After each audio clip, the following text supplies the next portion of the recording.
Hey guys, we're back. What up? We're still rolling. We are in Arkansas right Road now. killers. We killing the road. We are. You guys didn't miss much. Just a whole bunch of trees. A lot of rain in Tennessee. It was raining horribly. Yeah, that's why we ain't blown. Yeah, much. through there. We were Had a little. to stay focused. Yeah, too focused on being safe. But as we were gone, we got a phone call from our kids' school saying that they were having this little shindig on Saturday. A little carnival, a little back to school thing for the kids, and they were offering a workshop for the parents, I guess to learn how to be more involved with your children's school and things of that nature, how to help them more with their homework, and if they're having troubles in school and stuff, they're doing a little seminar thing to help out the parents, with that.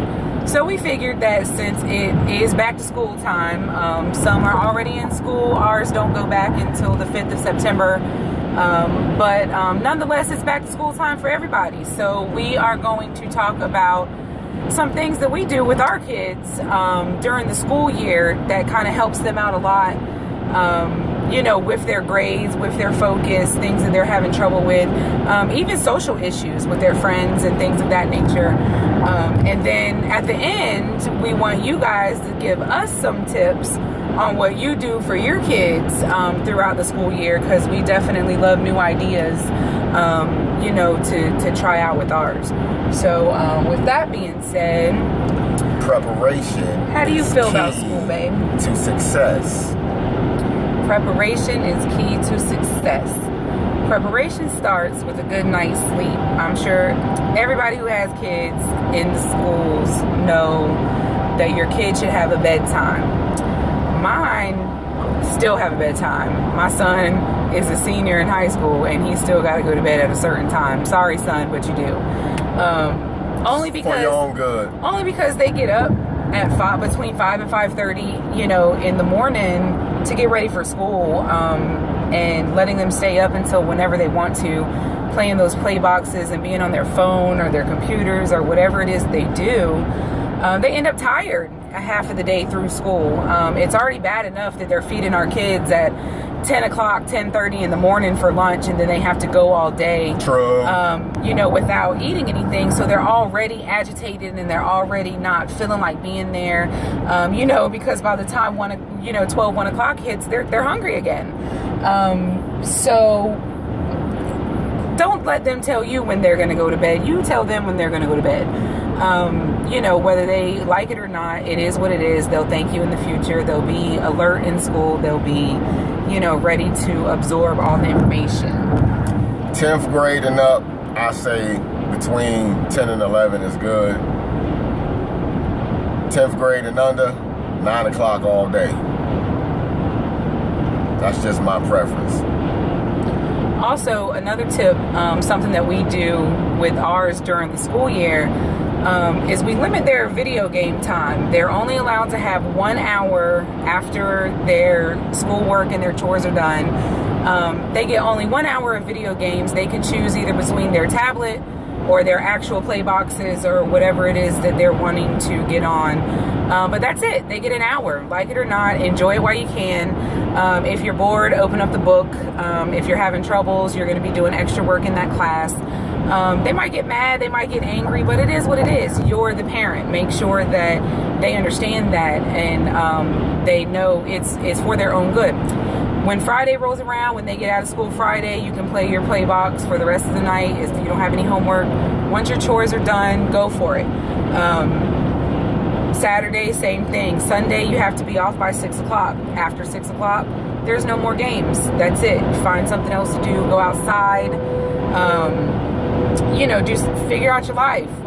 Read a book. There you go. Read the Bible. It doesn't matter. Do something, but you're not going to be on the video games when Sunday through Thursday when it's school time. It's just not going to happen. And the TV is not the second option either. You can't let them just sit in front of the TV all day. True. do something with them. Yeah. Another tip is just to be involved in your kids' school. A lot of parents are very involved. We're very involved. Our kids tend to tell us that we're a little too involved. But school's very important to us. It's something that myself or T never furthered. We never went to college. We never did any of that. So we really push the subject of, our children going further in life and making sure that their education is their number one priority. We don't tell them that they have to bring home straight A's and B's. As long as you average a C average and your grades are kept up and you're not getting any complaints from the teacher, we're okay with that. We're not telling you that you have to bring home straight A's or A's and B's or anything like that. Or be an honor roll student. Right, or be in all honors classes or anything like that. We just want you to do your best. To do your best and to focus and to, if your grades slip and if you're below a C, then we'll work on it. We'll work on it. But the way that we do it is when that first progress report comes home, a lot of times the first progress report, we kind of give them a little slack. Get them a little slack, because it's the beginning of the school year and everybody's just excited to be back with their friends. Gotta get that adjustment. Yeah, you gotta get from summertime to school time. So, it's definitely an adjustment, and you want to.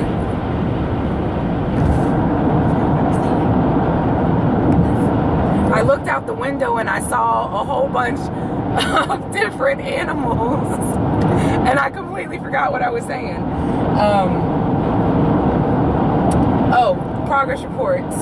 So when report cards come, if there's anything below a C, then they get all of their bedroom televisions, their electronics, their cellular devices. Everything is taken away for the next 5 weeks until their progress report comes.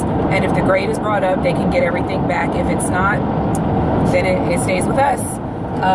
It's tough because there has been a couple times that we have had to do that.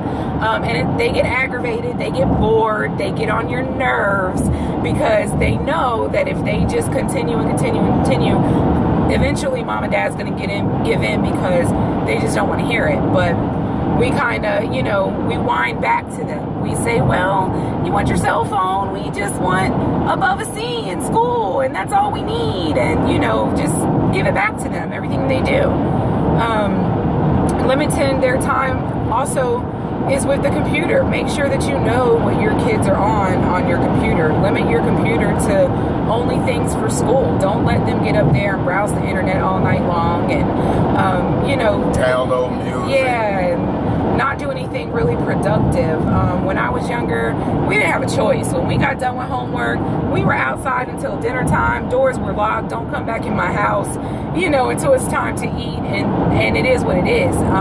Be active. Go outside. Do something. It was encyclopedias and things of that nature. The Dewey Decimal System. Mm-hmm. When I was coming up, I ain't trying to tell my age or nothing. You feel me? Well, what? We're not going to go there on that age. I'm still young at heart, though. Believe it. Oh, yeah, I know that. And also, be involved in your kids with their friends and things like that. Yeah, get to know their friends. Yeah, get to know their friends. Want to know their friends. Don't just let them go over to hang out with anybody. And just you don't know what's going on. You don't know who they're with or what they're doing. And check the parents as well, because some of the parents ain't living right. So you can't just let your kids run over to anybody's house. Absolutely, because not everybody pays attention to your children the way that you pay attention to your children. So it's also a safety factor. You don't just want to let them out there running the streets, especially nowadays. It's just not as safe as it was when we were growing up, when people older than us were growing up. It's just not the same. Keep your kids close. There's nothing wrong with it. There's nothing wrong with being nosy. When your kid comes home from school, ask them, how was your day? Not just how was your day, but what did you do in your classes? Not only does that help them remember and go back and say everything that they did in their class, it helps them on their tests. if they repeat it to you when they get home every day, then they're not going to forget. It's going to help them with their homework. It's going to help them the next day, because you're constantly talking about what's going on in school. What's up with your friends? What'd you eat for lunch today? Ask them what they ate. Trust me, because these school systems are not feeding our kids enough. So, anything healthy, nothing healthy comes out of that cafeteria. Just be nosy. We're nosy. I like being nosy. My kids can call me nosy all they want to. You daggone right, I'm nosy. And I'm going to stay nosy as long as you're living under my roof and I'm paying all the bills. Until then, you don't have a choice but for me to be nosy. And that's just the way it's going. That's just the way the cookie crumbles. It is what it is. You're not going to run me. That's my house. Crazies. Yeah. So, give us some ideas. Give us some tips. What do you guys do throughout the school year to stay involved with your children or to help them out with their studies or, with anything like that? Like our page, subscribe, keep watching our videos. We're going to update y'all in a little bit. We still haven't ate today. It's 8:03 Arkansas time, and we left at 6 a.m. Virginia we did time. Eat breakfast. We did have breakfast. Out of the Wawa. At a Wawa at about 9:30ish. So we haven't stopped for anything to eat. So we've been eating out of the car. We had some fried chicken that I fried last night. We had some snacks. So we've been snacking. We haven't had a meal. No, we haven't had a meal. No meal. But we will update and upload a video when we get to the meal. Let you guys check out what we eat, things of that nature. Let you see what we attempt to feast on, because ain't no telling if we're going to eat it or not. True that, because there's been a lot of places, as much as traveling we do, that we go and it's just a waste of money. Eat it. It's a waste of money. You're better off going to get the McPick 2. If you eat the McPick 2, you better off getting the stuff that you want to throw away. Because the McPick 2 is going to have you pulled over into the rest area in 20 to 30 minutes, and the McPick 2 is going to be gone. The $4 bag from the Wendy's. That'll work. All right, guys. Well, be safe. Love one another. We'll holla at y'all in a little while. Road warriors killing the road.